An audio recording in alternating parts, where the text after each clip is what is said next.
Agnostic, Gigastart's weekly podcast where we bring together experts from across the tech market to discuss best practices on how to scale your startup.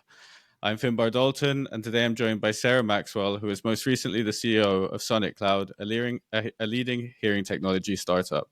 She's been recognized as one of the best PR professionals in the tech industry by Business Insider, having worked for leading organizations like Blockchain and Uber during periods of rapid growth and change.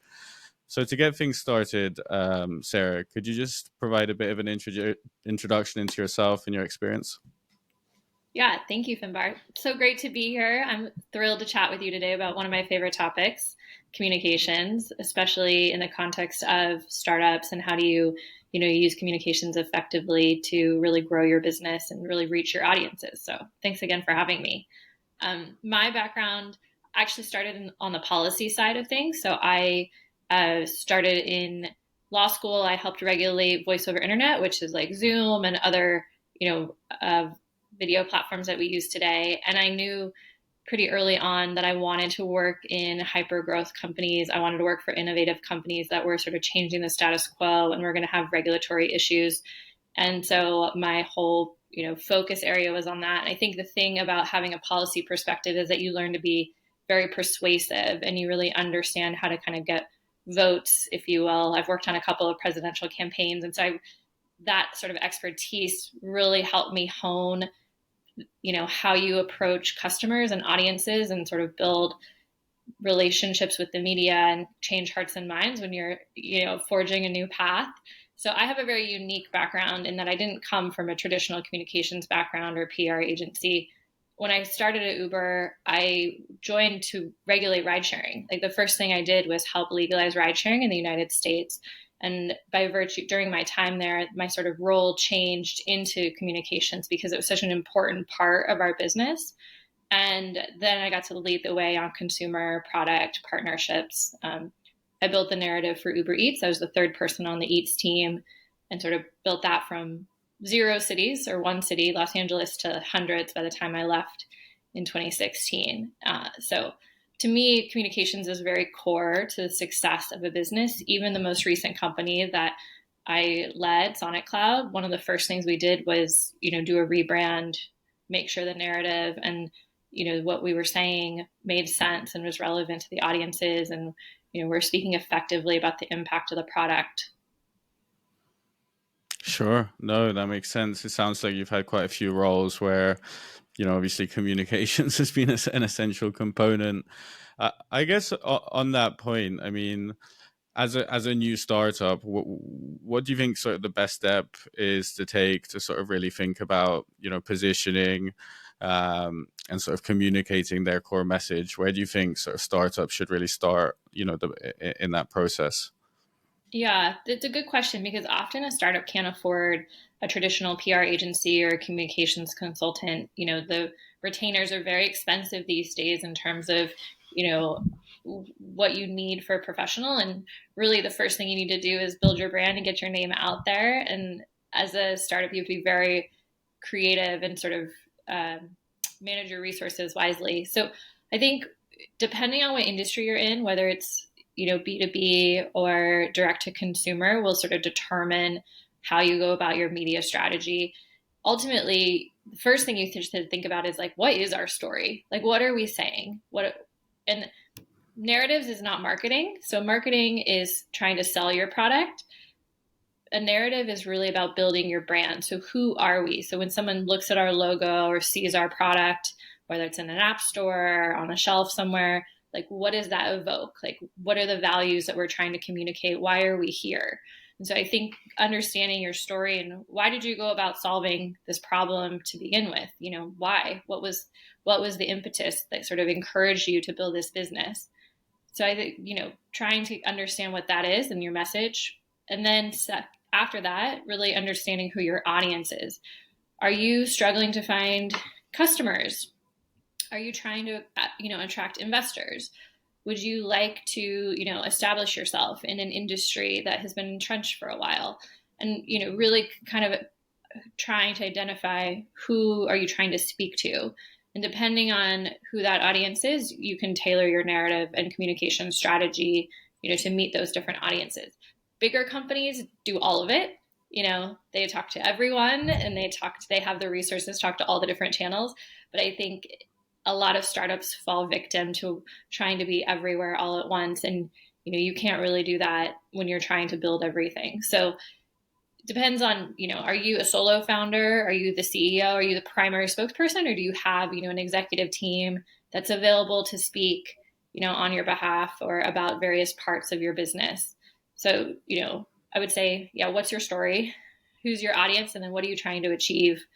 Is it sales? Is it customers? Is it trying to hire? Is it trying to be influential in a market?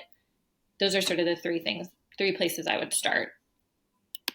Sure. No, that makes a lot of sense. I think, obviously you mentioned that the story is really important. I think that's really key when you think about the overall sort of mission of the organization. Do you Mm-hmm. think it's really important to sort of have the sort of personal side of that, whether it's like the founding team story involved within the core mission? Do you think that that's like getting that personal story in there is really important? Yeah, I think we've shifted over the last few years. I would say when I was working on hyper growth companies, the things that were impressive to the media or what people wanted to know about was, how quickly we were growing, how much money you had raised, how influential, your investors were. And I think that's actually really changed in the last couple of years. I'm seeing a shift towards more authenticity and trust. And that makes sense because we're kind of in the age, we're moving into the age of AI. And so a lot of content online is created, isn't written by a human. So the best thing you can do is to tell your own story and be really authentic and transparent about that. I think Gen Z particularly really wants to know who you are and what your values are and why you're solving this problem, why they should trust you, why they should believe you. That's a shift from previous years. I think if you were to go back to 2014, 2013, 2014, the tactics that we used don't really work so well anymore. And everybody has a great story, and everyone has a great story. And I think you should be, emboldened or empowered to feel like you can tell your story too. What makes you unique and what makes you want to run this business and how are you approaching these problems? Sure. No, that makes sense. I just find it interesting because obviously personal branding is becoming quite a big thing now, especially with social media. Yeah. And it seems like, I think getting your sort of personal, reason for existence out is quite important. I think, especially if you're selling a product where you used to be the user or you're solving a problem for yourself, I think, being Mm-hmm. able to position your actual personal reason for existence can be quite powerful. I You would just mentioned add the to that. difference. Sure. I was just going to add to that. I think listening is really key at this stage. When you are a CEO and founder, understanding who your customers are and listening to them often will give you clues as to what they see as the value in your company. Customers can tell you a lot. So I wouldn't even if you have two customers or one customer, that, you know, that's enough. Like you can build a lot off of, their feedback and where they see you, your value and why they picked you. And I think you can do a lot from your early customers as well. Sure. No, that Mhm. makes a lot of sense. Mhm. You mentioned like taking a different sort of PR strategy or sort of narrative when it comes to sort of your customers, your investors, Yep. or as well as people that you might be hiring. Do you think from the investor perspective, there's anything in particular that startups should sort of focus in on that might help them, stand out really? Yeah. Gone are the days of the flashy tech crunch, like X startup just raised X million dollars from X VC. Like that that it's really hard to kind of get those kind of stories, primarily because fundraising has changed over the last few years. The landscape is very different and the numbers are all over the place. And so it's very hard for the media to sort of benchmark what success looks like and what's impactful based off of an absolute number. Like that's not really interesting anymore. Also, the number of journalists and like the media landscape has changed. It's much harder because there's fewer people, covering really big markets. So I would say, I would tie, if I was a startup, I would tie it to sort of a product launch or customers. I would build a very well-rounded story that kind of shows the fundamentals of, who you are, what is the business, what do you offer, what's the feedback, or what's the sort of early data, and try to get one really solid piece. And off of that, you will attract attention. You definitely will. But that's stronger. That one formative kind of foundational piece will wind up being so helpful later on that you can always point back to it. I mean, that's the beauty of online media, is that those links live forever. Those headlines live forever. So, it's still useful 6 months later, a year later, to be able to point back and say, here's what we're all about. And you really don't have any idea, who you're going to reach when. But I've had a couple of startups that I advise who've done just that. They've just did one foundational piece, and 3 months later, got a reach out from a top global investor or a strategic partner. And they came across that article, and that told them everything they needed to know about the business. And, it was enough. So I think that I would try and find the right reporter who covers the industry that you're in and is really well versed in that space. And I'd be very specific about how you approach them and what you're offering them, whether it's an exclusive interview or, data or a conversation with a top customer or top investor, to really build out like a fully fleshed story that's more than just kind of an eye-catching headline. Sure. No, that makes sense. So obviously we've got our core narrative in place. The company sort of decided what to focus on there. You mentioned sort of building relationships with the right reporters. How would a startup founder go about that? Like, where would be the best place to start? Is it finding the right sort of media outlets and then putting together the right engagement strategy, or how do we sort of build those relationships with those all important journalists? Yeah. So understanding who's writing about your industry is really important. The best way to do that is to read the news, to read the outlets, and try and find, who's covering similar topics to you. Reaching out to those journalists, they're very busy. So you're going to have to, reach out to them and either offer and say, like, I am a startup in XYZ business. We're very early. We don't have a lot of immediate news, but if you ever have questions about our industry, I would happily, I'd like to introduce myself. I'd happily be a resource for you. I think that's a great way to approach it, because they're always looking for people to like call on when things are changing in the industry, or, there's things shifting. So that's one thing. Another thing is also complimenting them or understanding what they're writing about. It might, if they wrote a really interesting article, letting them know, like, hey, I just wanted to let you know, I saw your most recent piece. I really thought that it was so interesting. Hope you're doing well.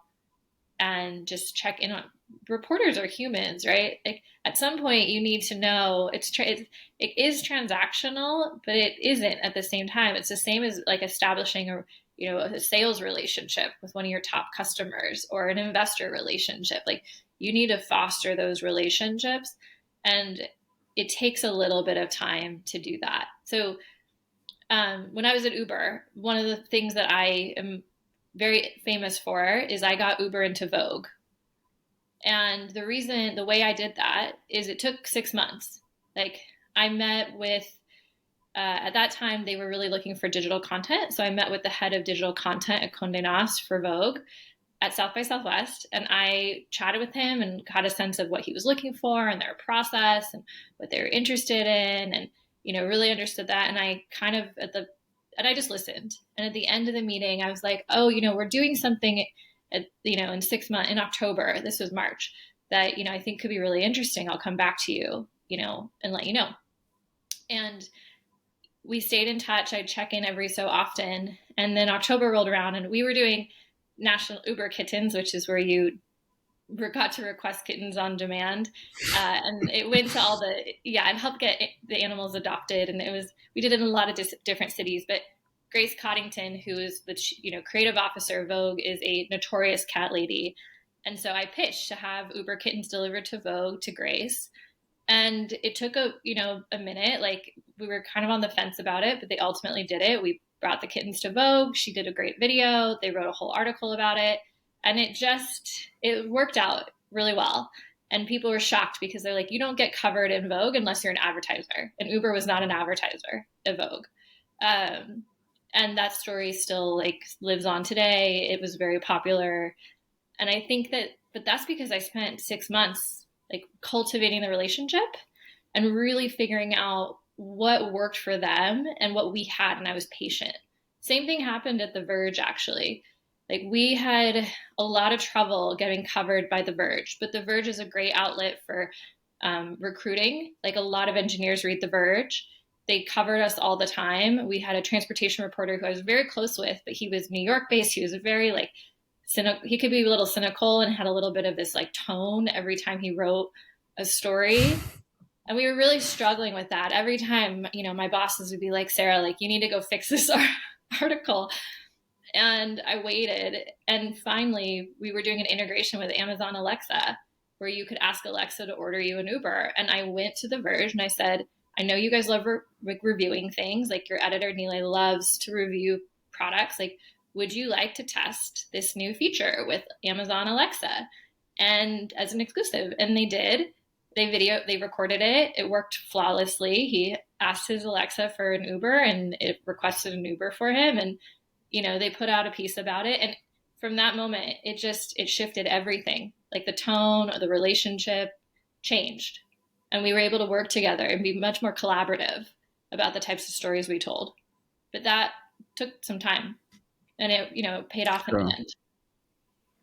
Sure. No, it's interesting. So obviously, being patient, taking the time to really build the relationship, and then also kind of trying to be as creative as possible when it actually comes to sort of building the relationship, trying to sound different from probably everybody else, reaching out, wanting to be, featured in the top magazines.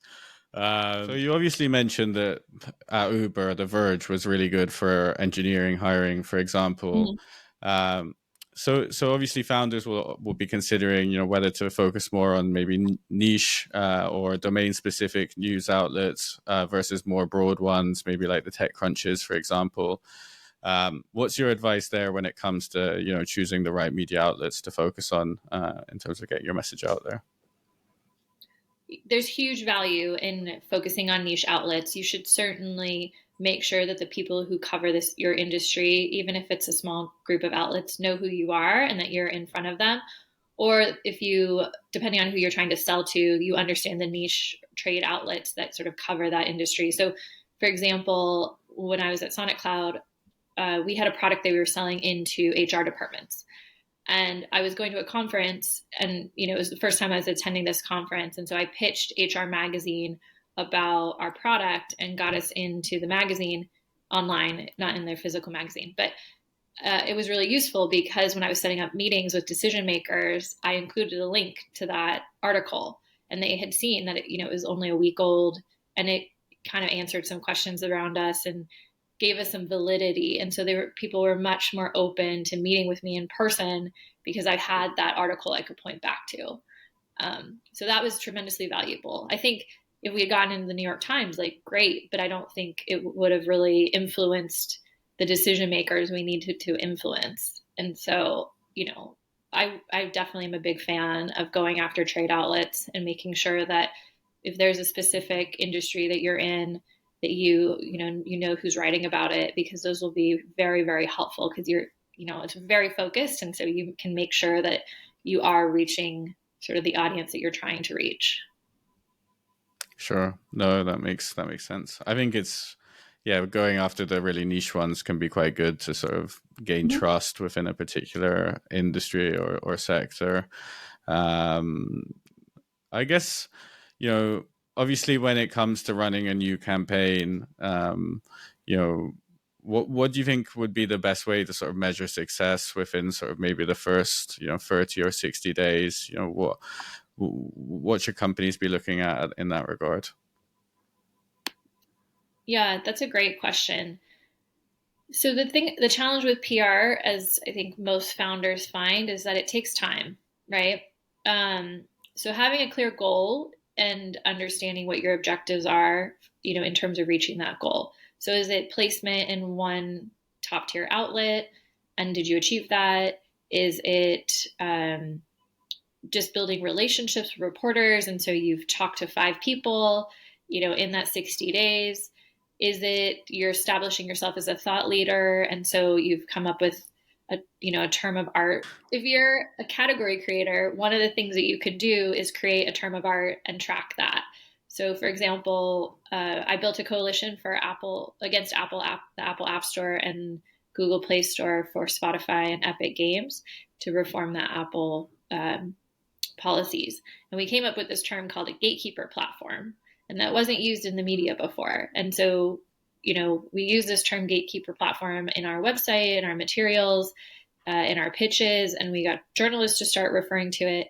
And I started tracking how often that term was used, even if it wasn't used in relationship to Spotify or Epic or our campaign, just generally this concept of like a gatekeeper platform. And it showed our influence in terms of shaping that narrative. And we were very successful. Like, it's still used. I did that in 2020. It's still used now, this concept of, a gatekeeper platform. So you can also, if you're creating a category, you can come up with sort of a term of art that can be used to talk about the industry. And that's another good way of sort of measuring. But, there's measurement tools, there's Google News. I like looking at traffic to the website. I like seeing where traffic's coming from, if any of the press outlets drive traffic, to your website or to app downloads. That's a really easy way to, to see. And then when it's working, you'll know, because people will mention it. People will say, "Oh, I heard you on the podcast. That's like why I decided to apply." Or a customer, will say, "Oh, I read that article about you. That was really interesting." So you'll start to kind of hear it working more so than seeing it working, which I know is tricky. That's why communications can be so challenging. It's a bit of an art and a science. Yeah, it makes sense. It's kind of one of those things, right? It's like if if with other maybe marketing channels, you can see quite a clear sort of attribution funnel. Somebody clicked on the ad and then they became a customer, for example. Whereas obviously Yeah, with PR, it's kind of working in the background for you a lot of the time. So it's like, you might have it got is. a new job applicant, for example, or a new customer, or achieve some sort of outcome, but sometimes you don't know where it's coming from, which I guess maybe can be a bit more challenging in that respect. But obviously, it is sort of working its magic Yes. really in the background. I think the most important thing for all companies is to own their own narrative. So you do need to be talking about yourself. And that takes a lot of different forms. It doesn't have to just be traditional like press. That could be through emails, that could be through your social channels, that could be through the content you put out. You could host webinars, and you want to make sure that whatever you're saying, you repeat it over and over and over again. Like, we have this saying that repetition never spoils the prayer. Because people don't retain your message the first time around. In politics, like on a campaign, the average amount of time it takes for somebody to understand the message is 3 times. They need to hear it 3 times before they Mm, remember it. So I think that that's a useful reminder when you're early, that like it may feel really repetitive. It may feel that you keep saying the same thing over and over and over again. You can figure out a couple of different ways to say it, the same thing, but you want to just kind of keep like a steady drumbeat of repeating, like, we're here because we want to build financial freedom, or we believe that you should have the flexibility to listen how you want to listen, and you say that a couple of different ways, across a lot of different sure. channels. Mm-hmm. Yeah, I think I saw something the other day which was similar, but I think it said that somebody needs to hear your message 7 times before they've become familiar with your brand. So yeah, it just Yeah. shows you like the importance of sort of hammering in that message. I think Mm-hmm. what you call, was it a word of art you mentioned earlier? I thought that was quite interesting Yeah. because obviously almost a by term being of art. purposeful with the word you choose, it kind of automatically also differentiates you from everything else in the market. Because I don't know, if you're a gatekeeper platform, for example, you're not something else, right? Which might be what the Right. competition is. So I think that can Yeah. be probably Yeah. quite useful in that regard too. When I was at blockchain.com, the big thing that we talked about, this is 2017 before crypto got like very big and it's gone on its wild journey that it's gone on. Came up with this concept of, financial freedom, like being able to opt out or opt into other systems, right? So you have the freedom and autonomy to make good financial choices for yourself. So, our whole mission was about letting you have financial freedom. That concept of financial freedom did not exist in financial services at all. And, today, like I was in the tube and I saw an advert that said like own your financial freedom. Um, like I know where that came from because I've created it. But it's sort of become the standard of what we expect as consumers is to have these services that kind of give us financial freedom. But that didn't exist in 2017. And so, that's the power of, strong brands and building good narratives and resonating with customers and industries. Like you sort of see it permeate, years later. So it's one of the reasons I love working in this type of doing this kind of work. Sure. No, it's interesting as well. Like, also choosing like emotive words around your sort Mm-hmm. of core message as well, because financial freedom is obviously something that everybody wants to achieve, right? But it's Mm-hmm. probably better than, maybe something maybe more technical that might not get the same sort of emotional response as well. Yeah, we Um, were trying to like the importance of that was because banking services, financial services are built out of trust of the banks. And mm, so, the whole point of having financial freedom is to remind people that like you should trust yourself. Like you know how to make the best choices for yourself. And we believe it in that and like that's why we're here is because we believe what's best for you. Like trust yourself to make good financial choices for yourself. And that just wasn't a thing. Like that just didn't exist. It didn't exist. And so, yeah, that's where when you're at the forefront, trying to disrupt an old industry, or you're trying to really cut through the noise.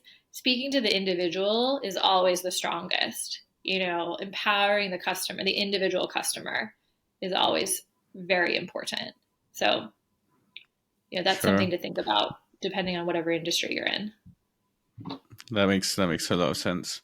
I guess on the flip side of PR, obviously PR can be good to get your name out there and get your message out there, but sometimes as well, it's also an important tool to deal with maybe more negative noise about your organization or what might be happening at your company. You obviously mentioned crypto. Obviously, there's been a lot in the media about sort of certain maybe scandals in that regard, in that space, as well as other organizations.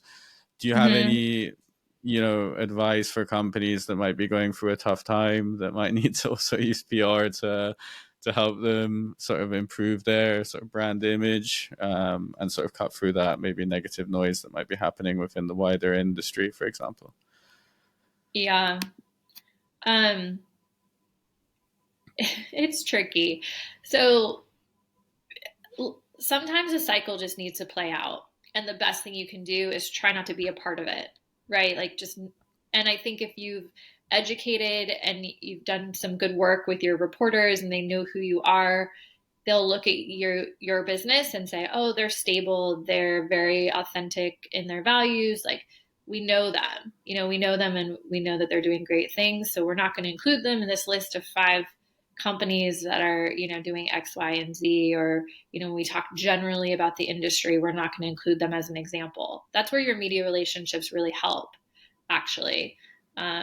And being viewed as a trusted and respected thought leader, that when they come to you and say the market's doing like these really weird things, like what do you think about it, and you can either give them a view of like with your perspective, or not, but point them in the right direction. So I think that that's one way to go. The other thing to do is you should focus on the positive narratives. There's always going to be positive stories happening. So, there are certain, milestones or success, in your business that you've achieved that sort of reflect how innovative you are, how valuable your product is, and the positive impact on customers and, an industry. So I think that's important. Also, you can always engage your stakeholders, your customers, your employees, your investors, your regulators who think really highly of you and know the great work that you're doing, listening to them, gathering their feedback, demonstrating sort of your commitment to addressing those issues and improving the situation is really important too.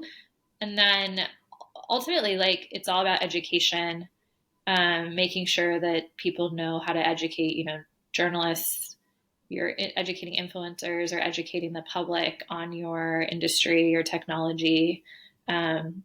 Once people have an understanding of the challenges and like what's going on and what the opportunities that your company is facing, I think they'll have a better view of like what they're reading in the media. Sure. No, that Mm-hmm. makes a lot of sense.